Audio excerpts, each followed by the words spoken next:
Hiya, Ben here for the Maths Centre for Excellence at City College Plymouth. Welcome to episode 8 of Is It Maths or Is It Magic? You may or may not need a calculator today, depending on what number you choose.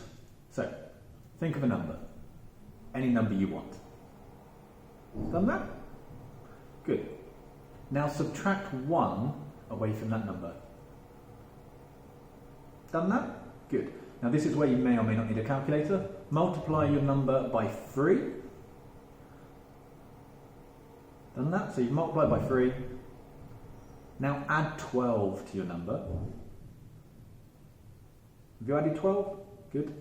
Now you need to divide by 3. So whatever number you're on now, divide that by 3. Now add 5. Add 5 to whatever your answer is.